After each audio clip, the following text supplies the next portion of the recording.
Hello ladies and gents, Lee here with another video to react to last night's 2-1 defeat to Huddersfield Town at the Stadium of Light in what was a flat, lack of ideas, pathetic performance from Sunderland.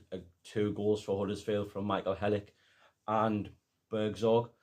Either side of a logo 9 equaliser, saw Huddersfield come out with the 3 points last night. I thought Sunderland were absolutely dreadful. They were absolutely shocking. Just total, as I said, total lack of ideas. Plan A was to give the ball to Jack Clark and expect him to do everything. The kid's not fucking Messi. You know what I mean? He's good, didn't get us wrong, but he's not going to win a game by himself. It was just nothing. No movement off the ball. Just nothing. Absolute nothing last night from Sunderland. Slippery just let Huddersfield drop into the 11 in their box and just played everything in front of them. Just no width. Every time Patrick Roberts and Jack Clark cut inside, there was just nothing in the wide areas to support. So everything was just congested in the middle of the park. Lack of movement from the strikers. At this point, you might as well go and rebuy Mark McNulty and put him up front, because if a striker made a movement, he wasn't getting played in. There was time Mayenda's moved off the defender and Job's had the ball and he hasn't played him in. For some reason, I don't know if it's a lack of trust, he just hasn't played him in. Team selection was shocking. Like, you dropped Niall Huggins, who's been probably our best player the last 3 or 4 weeks, and you play Jensen Sale at right back. It's like Poyet with Virginia all over again. He's not a right back. When he runs, he's towing a caravan. So when he's bombing forward to support Patrick Roberts, he can't get back in. So the person who's quickest to get back in is Patrick Roberts. So you're practically playing Patrick Roberts at right back. So it's no wonder you're not creating anything.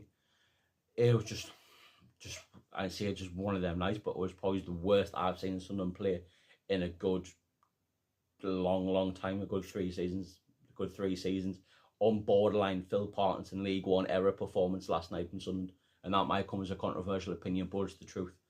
We were just shocking, absolutely shocking. I'm seeing positives. The only positive for me was I was home for quarter-11. It's normally 11:15 by the time I drive home from the match in the midweek game, but I was home for quarter-11.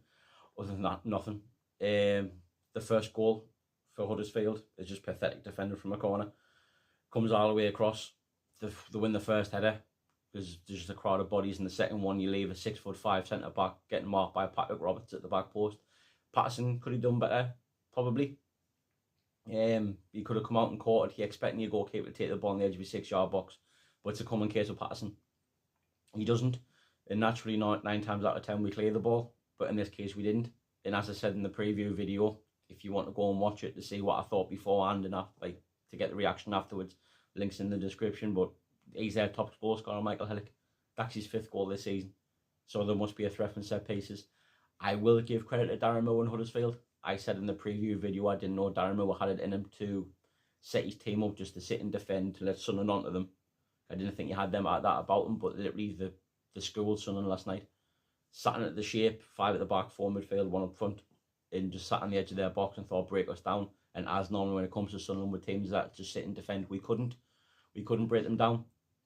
And they ended up getting the win. Justly deserved as well, by the way. Sunderland didn't deserve to win the game. So you think they took their chances, we didn't. The only chance we had was Job's when he got played through by O'Neill, which was the only time in 98 minutes that Sunderland cut through Huddersfield's defence. And Job should be doing better there. He should be scoring. He had banked on him to score. The second goal, against pathetic defending. Absolutely pathetic defending. Joe wins the ball back on the edge of the box, and Trey Hume and Luke O'Neill get caught and just staring at each other, and Bergzorg comes in between the two of them, hits it first time in the bottom corner. It's a brilliant finish, mind, coming onto the ball and turning full 360 and putting the ball at the bottom corner. But literally it's schoolboy era stuff. I'm a grassroots coach, and if I saw my team do that, where they just stand and watching each other, I stop the session and tell them that they need to talk. That will cause you issues. So you expect professional footballers to already know how to do that. But it happened all game. It happened all game. You look in the middle of the park where the ball's getting passed across and they're staring at each other, waiting for someone to react to something. And it was literally, there's no surprise where he got caught on that. There's no surprise at all. There's a question going around on the socials, and obviously it needs addressing. Is Tony Mowbray on borrowed time? And I would turn around and say yes, he is. It really seemed to turn last night, especially on Twitter, regards people wanting Mowbray out. And I turned around and said if he doesn't win at the weekend, he'll have to be gone. because that'd be like obviously not winning in 3, 2 wins in 9 if we don't win at the weekend. It's just he just doesn't have a plan B, and I don't understand why. As I said earlier on, his plan is to give it to Jack Clark. His plan is to give it to Jack Clark and just expect Jack Clark to do everything. But when that doesn't work, he's got nothing to change it up. Look at his subs last night. He brought on Abdullah Bar for Patrick Roberts. He brought on Hamea for Mayenda. He brought on Pritchard for Al-Sheish. And for fuck's sake, he brought on Bradley Dack for Joe Bellingham. And he didn't change nothing until the 85th minute when he brought Burstow on for Sealed. When the game was practically gone, Huddersfield were content with that. Huddersfield were happy just to sit in and just defend for the rest of the game. So there was no point changing it. We created one decent opportunity. And that's when Jack Clark's had the shot that Maxwell saved. And we've got all them attackers on the pitch and not one of them was capitalising on that rebound. The ball forced to the edge of the box for Dan Neil, who then has a shot. Then it's cleared. And Huddersfield go up the other end and nearly score. It was just shocking. It was absolutely shocking. And I'll have the second goal. Instead of sitting there getting on the back of his players for conceding that stupid goal, he's standing there with his hands in his head. It's like, it's like, tell your players what they've done wrong. It's just, he did a brilliant job last season. And I saw someone put on Twitter earlier, last night, that Speakman should just backed himself and just appointed that very early, just ignored the fan base and backed himself and appointed him. But I'm saying, yes, he is doing well, which doesn't necessarily mean he would have done a good job at Sunderland. However, you look at the way the season's gone, where slowly you don't want this slump to turn into a like snow diving going to the bottom half, because we're not a bottom half team. We're clearly a top half team. Look, I said we'll finish 12th this season, so we're still on course for that. But if you look at where we should be, a lot of people think we should be in the playoffs, and by rights we should. I was just trying to think conservatively and go 12th, but it's just not happening. We've been found out. Teams know how to play against Sunderland. Sit in and just defend and let Sunderland have the ball. I think you need to change it. Just let your fullbacks be fullbacks, for fuck's sake. Instead of asking Trey Hume to come inside and play as an inverted fullback, let him bomb on the overlap.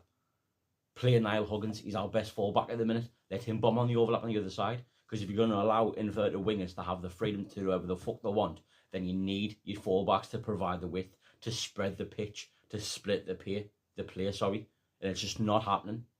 I haven't seen he played 2 inverted fullbacks last night and it literally fell on his nose. It was just shocking, absolutely shocking.